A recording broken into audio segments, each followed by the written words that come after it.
What seemed unlikely at the beginning of the year is now about to happen. Finland and Sweden are on the verge of joining NATO, a historic step. In this video, I will explain why this step is significant and what it means.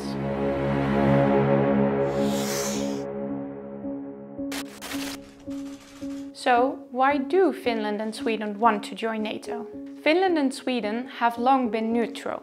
As both countries thought they would be more secure this way, they decided to not align themselves militarily and thus stayed out of NATO.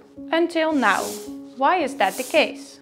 Essentially, it has all been the result of the Russian invasion in Ukraine.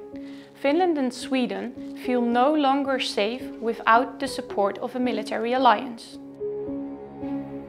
Russian President Vladimir Putin attacked Ukraine, despite previous agreements between Moscow and Kiev. Although Putin has stated that he is not directly threatened by Finland and Sweden, both countries are vulnerable and afraid that Putin might also attack them. They are thus looking for other security guarantees. NATO can provide these, especially in the form of Article 5, which states that an attack on one member state is an attack on all of them. But what do Finland and Sweden contribute if they were to join NATO? Finland and Sweden's neutrality has forced them to be able to defend themselves in case of an attack. To do so, both countries have developed highly advanced militaries. Finland, for example, has a small standing army of 21,500 soldiers, but 280,000 mobilizable personnel and another 900,000 reservists. That is a lot for a country with a relatively small population of only 5.5 million people.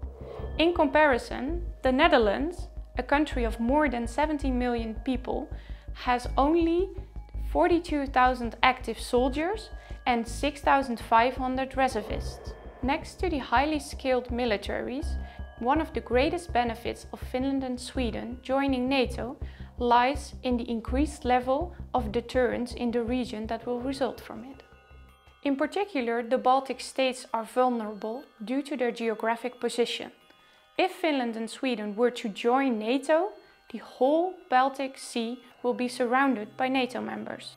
But how does Russia perceive this potential NATO membership of Finland and Sweden? Putin has repeatedly highlighted that there will be political and military technical consequences if Finland and Sweden were to join NATO.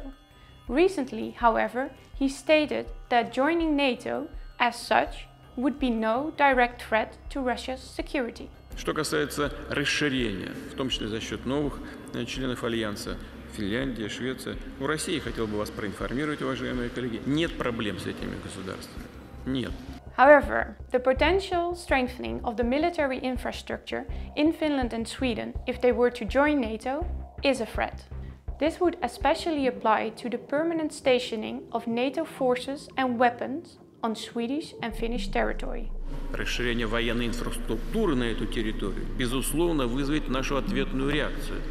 И какой она будет, мы будем смотреть, исходя из тех угроз, которые нам будут создаваться. So, what are the likely countermeasures that Putin might take? Examples may include cyber attacks, stopping the delivery of oil and gas, cutting off electricity, and the intrusion of Swedish and Finnish airspace. It is, however, less likely that Putin will invade the two countries. There are two reasons for this. Firstly, Russia's invasion of Ukraine leaves no military resources available for an invasion of Finland or Sweden.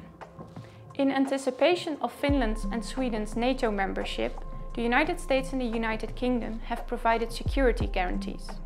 A Russian invasion in Finland or Sweden will most likely lead to a direct confrontation with the US and the UK, and most likely with more NATO member states. So, are there any obstacles left for Finland and Sweden to join NATO? Finland and Sweden have already been close partners to NATO since 1994. This allowed the two countries to train, to exercise and to apply NATO standards to their own militaries. Cooperation intensified since 2014 when Russia annexed Crimea.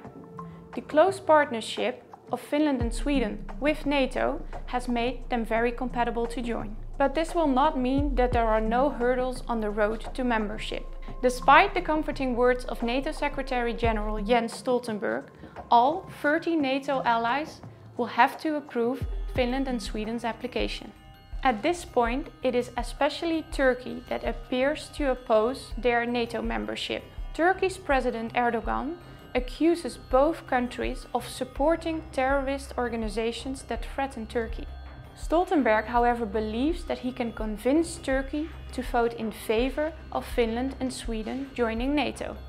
A quicker path to full agreement is expected, but most probably it will take up to several months before Finnish and Swedish membership to NATO can be formalized.